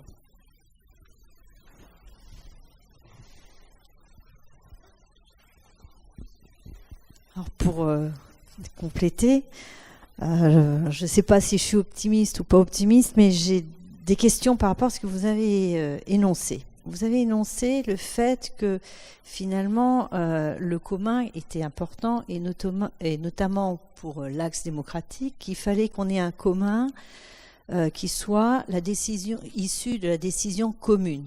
Et vous mettiez ça en opposition des règles liées, alors je vais dire à un état de ce qu'on est, c'est-à-dire ou religieux, ou de race, ou de là d'où nous venons. Et je me posais la question, comment on peut articuler finalement ces règles liées à l'État, qui est quand même, enfin à l'État de soi, hein, de religion, de commune, etc., qui sont souvent opposées à un État démocratique, pluriel, etc., qui a ses propres règles. Des fois, elles viennent en contradiction, ces règles religieuses, entre guillemets, qui sont liées, comme vous dites, qu'on n'a pas forcément choisi, dont on ne peut pas toujours se débarrasser. Hein, c'est pas si simple que ça. Et puis avec cette notion de laïcité, qui finalement serait le secret merveilleux de mettre tout ça dans un pot bien commun et que tout ça puisse s'articuler. Et j'ai quand même des fois du mal à voir ces articulations entre ces règles qui sont parfois opposées. Et vous avez un État, de par votre démocratie, si je prends les femmes, on a une liberté que l'on a par le biais de la démocratie, de la République, etc. Et qui, dans la religion, certaines religions, ne donnent pas les mêmes droits. Donc comment, dans un même univers, enfin, j'allais dire même territoire, je dirais pas univers, mais dans un même territoire, trouver cet équilibre, finalement, entre des règles qui, voilà, et lesquelles doivent s'imposer aux autres. Est-ce qu'on a des degrés de subsidiarité? Est-ce que c'est pas simple? Et je pense que je dirais pourquoi on était dans la rue, c'est parce qu'on a tous des interrogations sur ces articulations, sans pour autant enlever le chacun de ce qu'on est. Donc tout le monde, effectivement, tout le monde va donner un petit peu au commun, sans perdre un petit peu ce qu'il est. Ouh là là, comment peut-on? Et je pense que là, les politiques ont aussi leurs limites. Moi, ce modèle, j'ai du mal aujourd'hui à voir comment il pourrait être. Ce que j'ai perçu quand même ce dimanche, et je suis un peu d'accord avec vous, il y a une demande d'autre chose. Il y a une demande d'un modèle qui allie tout ça, qui allie toutes ces contradictions, tous ces paradoxes, et comment faire pour, je dirais, pour faire ce brassage et trouver un équilibre, parce que je crois c'est une question d'équilibre des choses aussi. Et c'est pas très simple. Je n'ai pas de solution. Oui, merci pour vos remarques et questions et troubles. Je reviens sur mon propos liminaire. Quand j'ai évoqué évidemment Bernard Maris, ce n'était pas pour dire que ceux qui étaient dans la rue connaissaient les idées de Bernard Maris, même s'ils ont pu l'entendre dans les chroniques qu'il donnait à France Inter, par exemple, s'ils étaient auditeurs de cette radio. Ce n'était pas du tout pour ça. C'est pour dire ceci. C'est qu'à certains moments rares, il y a dans le cours de la vie, le cours de l'histoire, des ruptures et des moments à la fois d'insurrection et de refondation. Ou en tout cas des signes qui montrent qu'il y a des chances ou des possibilités ou des aspirations à une refondation. Et un moment historique, ce qu'on appelle un événement historique, alors je ne sais pas si c'est un événement historique, d'une certaine façon, on le sait toujours après, par ses effets. Mais en tout cas, ce qui semble pouvoir être un événement historique, c'est un moment qui fait coupure et qui est un moment de réinstitution de la société. Un moment où une société s'interroge sur ses institutions fondamentales et centrales. C'est-à-dire sur le cadre de ses règles, sur les fondements de ces règles, et ce qui est quand même assez frappant dans les événements de ces derniers jours, c'est que des millions de gens ont été, je dirais, à l'essentiel, ou à une partie de l'essentiel, c'est-à-dire qu'est-ce qui fait qu'on est ensemble et sur quelle base nous sommes ensemble, sur quel principe de vie nous vivons, sur quel principe de vie collective nous vivons. Pour un sociologue, le moment que nous vivons est un moment exceptionnel qui, je dirais, vient dramatiquement confirmer ce pourquoi la sociologie est faite, c'est-à-dire pour dire que nous sommes beaucoup plus qu'une somme d'individus isolés les uns des autres. Le poète anglais John Donne avait dit au XVIe siècle « Aucun homme n'est une île. Personne n'est une île. » Oui, il n'y a pas d'île, nous ne sommes pas isolés. Nous sommes en lien les uns avec les autres et il y a à certains moments une espèce de cristallisation événementielle qui fait que nous voyons les liens, nous les voyons, je veux dire du fait d'être ensemble, mais nous les vivons, nous les ressentons de la façon la plus forte qui soit, jusqu'à l'émotion la plus grande. Si vous voulez, c'est là où le commun que nous ne percevons pas devient visible et palpable à travers la communion, en quelque sorte. Donc il y a ces moments rares qui fait que toute une manière de se représenter la société comme somme d'individus en rapport de compétition les uns avec les autres, selon des logiques d'intérêt individuel.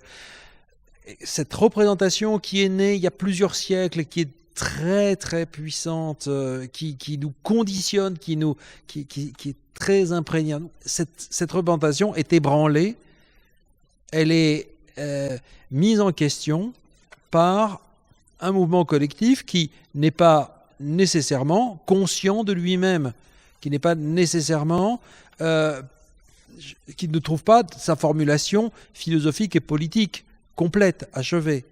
Mais c'est d'une certaine façon à l'historien, au philosophe et au sociologue, et à tous ceux qui veulent bien réfléchir à ce qui se passe, à donner sens et à trouver la formule des événements que nous vivons. Et je disais que les politiques n'ont pas tardé à tirer un certain nombre de conséquences, au moins rhétoriques, et j'ai pris l'exemple de l'école. Et je voudrais insister là-dessus, parce que j'ai écrit beaucoup d'ouvrages, c'est même ma spécialité sociologique, mon terrain, c'est l'école, c'est l'éducation, c'est l'université. Et donc, je peux vous dire que pour avoir étudié les politiques éducatives depuis 30 ou 40 ans, ma spécialité, ce sont les politiques éducatives. Et les politiques éducatives qui visent à refonder l'école, à remodeler l'école, ont toutes ceci de caractéristiques, c'est qu'elles font de la concurrence mondiale, de la compétition économique, je dirais, leur objectif, leur horizon. Vous ne le savez peut-être pas, mais depuis 30 ans, ce sont les organismes économiques, l'OCDE, le FMI, l'Union européenne, qui ont la main sur les politiques éducatives. Et ça se décline de façon extrêmement étrange en termes de formation de capital humain à travers des sommes de compétences à acquérir pour être employable, pour résumer les choses. Et ça a pris le pas sur la vieille idée républicaine de l'école, sur laquelle elle était destinée avant tout à former des citoyens. Je n'y peux rien, c'est comme ça. Et moi, je prends comme un symptôme que 2 jours ou 3 jours après 2 jours après la grande manifestation, la ministre de l'Éducation nationale, et sans doute cela vient-il de plus haut encore, retrouve des accents en totale opposition avec la ligne majeure des politiques éducatives. Alors ce que j'ai voulu dire, c'est qu'à un certain moment, on se rend compte, enfin, il y a comme un sursaut où on est forcé, parce que je crois que tout le monde est forcé, de s'interroger sur au moins l'insuffisance, la partialité des politiques qui sont menées. Je suis désolé, on peut élargir le problème plus large. Vous ne me contesterez pas que depuis des décennies, ce qui guide les politiques publiques, pas forcément par goût, pas forcément par choix, peut-être par contrainte, je ne sais pas, c'est ce que l'on appelle la compétitivité. C'est le nom que portent des pactes, des politiques, et ça mérite maintenant qu'on s'interroge sur la place qu'occupe cette logique de compétition qui n'est rien d'autre que la logique du capitalisme mondial. Voilà. C'est-à-dire, et ça se comprend, je veux dire, des États nationaux, dans le contexte du capitalisme mondial, ont tous, et pas que la France, tous adopté comme ligne majeure de l'action publique les contraintes de compétitivité. Et on se rend compte soudainement, on se rend compte par la force, la brutalité de l'événement, qu'une société c'est autre chose qu'un marché, que des entreprises.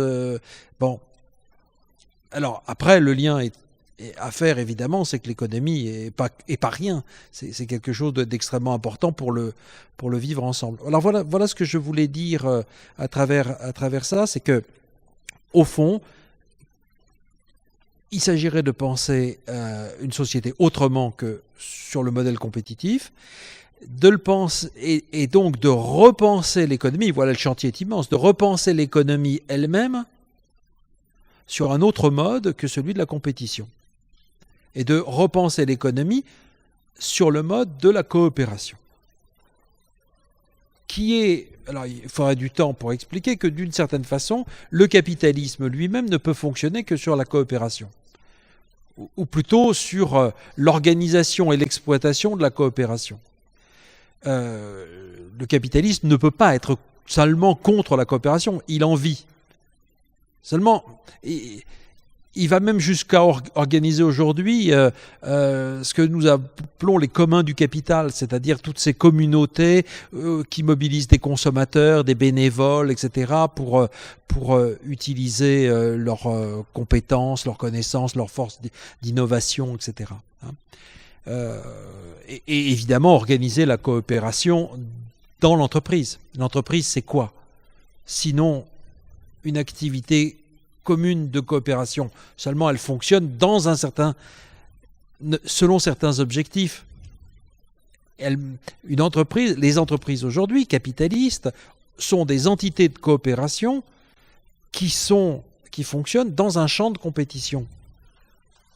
Et la coopération interne de l'entreprise est en quelque sorte dominée par la compétition elle-même. Bon. Enfin voilà, donc ça serait quand même à réfléchir. Bon, deuxième chose, oui, l'exclusion. L'exclusion, bien sûr, c'est bien le scandale, justement, du fait que ceux qui participent à la vie commune, qui sont actifs dans la vie commune, n'ont pas tous les droits, sont exclus et des moyens humains, et des moyens intellectuels, et des moyens économiques de vivre bien, et des moyens politiques de participer. Donc la démocratie grecque que j'ai évoquée, ce n'est pas du tout un modèle à imiter, bien entendu, mais c'est un esprit à reprendre, tout en sachant que l'expérience grecque était elle-même extrêmement circonscrite dans son temps. Maintenant, toute politique progressiste est une politique qui doit mettre l'égalité, évidemment, au premier plan. La démocratie représentative, ben oui, elle est malade. La démocratie représentative, elle est malade. Voilà, je ne l'ai pas dit comme tel, mais la question, c'est on est à un point où la dernière enquête, une des dernières enquêtes sur les valeurs faites en France montre ceci. 93% des gens interrogés pensent que la démocratie, c'est le meilleur système politique au monde. Donc une immense majorité des gens en France adhèrent au modèle démocratique. Mais quand on leur pose la question autrement, et quand on leur demande « Avez-vous confiance dans vos hommes politiques? Avez-vous confiance dans les partis politiques? Pensez-vous que vos gouvernants sont à l'écoute, etc. » Une majorité de Français répondent négativement. Vous avez ce contraste très intéressant entre cette très forte adhésion à ce qu'on entend par démocratie et cette défiance, on a parlé de société de défiance, cette défiance à l'égard du fonctionnement actuel de la démocratie. Et évidemment, il faut expliquer pourquoi. Moi, j'y vois beaucoup de raisons. J'ai parlé tout à l'heure de la professionnalisation de la vie politique. Je pense qu'il y a là un vrai problème structurel. C'est-à-dire qu'il faudrait se demander si la politique, c'est une profession. Si la représentation est une profession. Je n'ai pas eu le temps tout à l'heure, mais il faudrait revenir à ce qui se passe à la fin du XVIIIe siècle. Excusez-moi, c'est un peu loin, mais c'est quand même extrêmement nécessaire quand des gens très importants comme l'abbé Sieyès expliquent que l'Assemblée représentative rassemble les savants, ceux qui savent le mieux les choses publiques, ceux qui les maîtrisent intellectuellement le mieux, parce que ce sont toujours, dit-il, et je cite quasiment, ce sont nécessairement des spécialistes qui font toujours les meilleures choses, comme l'a montré Adam Smith. Qu'est-ce que je veux dire par là? C'est que les gens qui sont les jurisconsultes qui ont fondé la République française, enfin, qui ont donné les éléments doctrinaux de la République française à la fin du XVIIIe siècle, sont des gens qui pensent la représentation comme une profession, comme une autre, dans le cadre d'une division du travail dont les liens, la coagulation se fait par le marché. aussi étrange que ça paraisse, Adam Smith a été le modèle de ces gens qui ont pensé la représentation. Et on pourrait dire également que les Américains n'ont pas fait mieux. Les Américains, les fédéralistes américains, quand ils ont pensé la démocratie américaine, excluent d'emblée le peuple, considérant que l'émotion populaire était toujours un danger pour les institutions, la stabilité des institutions, en particulier le droit de propriété. Bon. Alors, c'est quand même comme ça qu'il faut réfléchir, c'est-à-dire revoir dans l'histoire quelles ont été les bases de nos systèmes. Ensuite, considérer toutes les pressions qui font que les représentants aujourd'hui sont soumis à des contraintes extrêmement fortes dans le cadre du système économique dans lequel nous sommes. Les contraintes, c'est quoi? Eh bien, c'est le pouvoir des grandes entreprises. Ce que les sociologues et politistes américains appellent le corporate power, le pouvoir de la grande firme.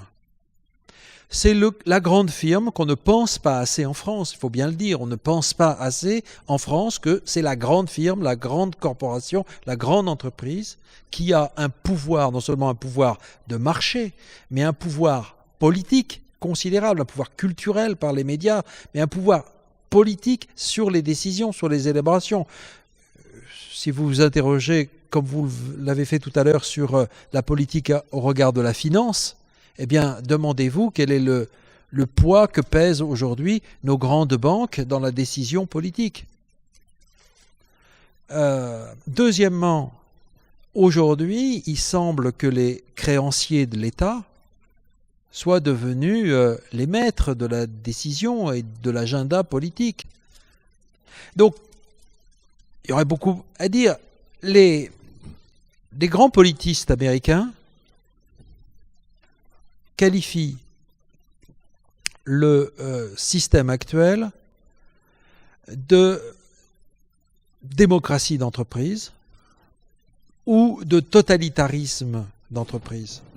Un nouveau totalitarisme qui est le fait du pouvoir non contrôlé des grandes entreprises sur les décisions politiques. Je crois que c'est ce que nous vivons depuis 2012. Vous me demandez mon diagnostic. Moi, je pense que depuis 2012, nous en sommes là. Je vais vous proposer de nous tourner à nouveau vers la salle, de voir s'il y a encore 2 ou 3 questions, parce qu'on s'achemine vers la fin de notre rencontre. Est-ce qu'il y a encore l'une ou l'autre question? Oui. Non, c'est pas sur ça. J'avais 2 choses, et notamment sur, je dirais, l'impact financier sur les politiques publiques.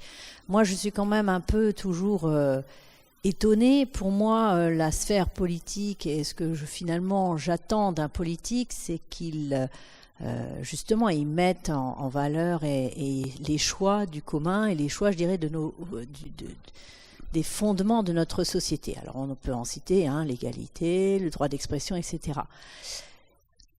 Mais là où je suis quand même un peu interpellée, effectivement, depuis 2012, notamment dans la campagne électorale de 2012, aujourd'hui, on a l'impression qu'on a des choix comptables complètement dissociés d'aspects finalement politiques.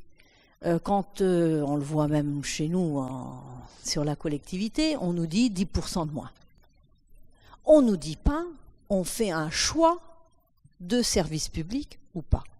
Moi, je m'attendais sérieusement dans la campagne de 2012 qu'on puisse choisir entre voilà ce qu'on supprime comme service public pour le candidat A, voilà ce que je supprime ou que je fais différemment dans le service public pour le candidat B. C'est-à-dire des périmètres qui doivent être revus, on en est tous conscients, c'est ce qu'on attendait, et qu'on puisse faire ce choix-là. En fait, on n'a pas eu ces choix, et on nous fait, parce qu'il fallait quand même faire des économies puisqu'il n'y a plus de sous, et c'est du moins 10% sur tout, c'est-à-dire un essaimage, sans choix, et du coup, quand il n'y a pas de choix politique, eh ben, qu'est-ce qu'on fait? On fait rien derrière. Je dirais, du coup, au lieu d'avoir des choix et de faire des choses bien et correctement, du coup, tout se délite et plus rien n'a de sens, et plus rien n'a non plus de visibilité pour le citoyen. Quels sont les choix? Qu'est-ce qui est important? Qu'est-ce qui est essentiel? Voilà. Et je dirais la démocratie, c'est de choisir aussi qu'est-ce qu'aujourd'hui on pense comme essentiel. Et quand on nous a pas fait de choix, est-ce qu'on forme à l'école des citoyens ou est-ce qu'on forme des singes savants et qu'on exclut ceux qui peuvent pas être savants? Je caricature, hein. Ouais. Mais un peu. Ouais, non mais si vous voulez, je veux dire, le choix politique, il est aussi sur au-delà de l'argent, au-delà de ce qui est un moyen, c'est aussi, je dirais, des choix. J'ai le sentiment, si je peux me permettre, si vous voulez, que aucun d'entre nous ne sait exactement quelle va être la suite de ce qui s'est passé ce week-end. Vous le disiez, c'est l'histoire qui jugera.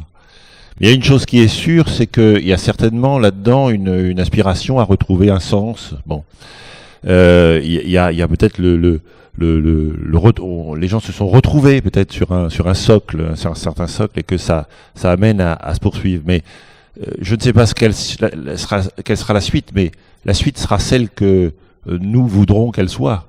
Enfin, je m'excuse, mais disons le procès, si vous voulez, de l'un ou l'autre, qu'il soit politique ou citoyen ou enseignant, enfin, c'est nécessaire, la critique est nécessaire, je la pense très utile, mais ce que nous sommes invités peut-être à la suite des marches de dimanche, c'est à poursuivre le chemin, c'est à continuer de marcher, c'est peut-être à continuer aussi d'échanger, de retrouver le sens ensemble, et c'est valable à l'intérieur de la collectivité.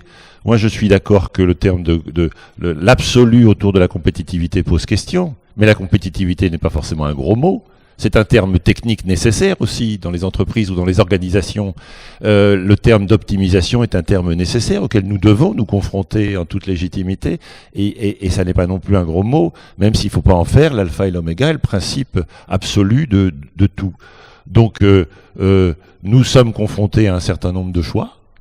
Oui, ils appellent aussi à ce que nous-mêmes, nous positionnions là-dessus. Nous-mêmes, nous sommes appelés à être aussi force de proposition, et pas, je réagis aussi à ce que vous disiez, pas attendre qu'un homme politique dise A et l'autre dise B et à choisir. Ça, pardonnez-moi, c'est un choix de consommateur. Moi, voilà, il y a des directions que l'un ou l'autre nous indique en fonction aussi de ce qu'on est capable aussi de faire passer comme message, de nos aspirations. Et puis les choses peuvent évoluer ou peuvent se corriger. C'est encore une fois à nous aussi d'agir, et ça renvoie aussi à ce que Monsieur Laval exprimait en termes de démocratie participative ou de démocratie à redémocratiser, comme vous le suggériez, parce qu'il y a certainement là aussi du chemin à faire, mais dont nous sommes nous-mêmes les protagonistes, non seulement en tant que citoyens, mais aussi en tant qu'agents du service public. Nous sommes bien les protagonistes de cette dynamique-là aussi à poursuivre et à agir largement. Donc voilà, faisons aussi d'une certaine façon, chacun et collectivement, notre critique. Il y a aussi peut-être trop de choses sur lesquelles qu'on n'a pas voulu voir ou pas suffisamment voulu voir, ou sur lesquelles on n'a pas vraiment suffisamment voulu aussi se bouger nous-mêmes. Et c'est aussi, je pense que ce à quoi nous invite, j'allais dire, les pas que nous avons faits dimanche. Mais là, je m'éloigne un peu peut-être du sujet. Voilà.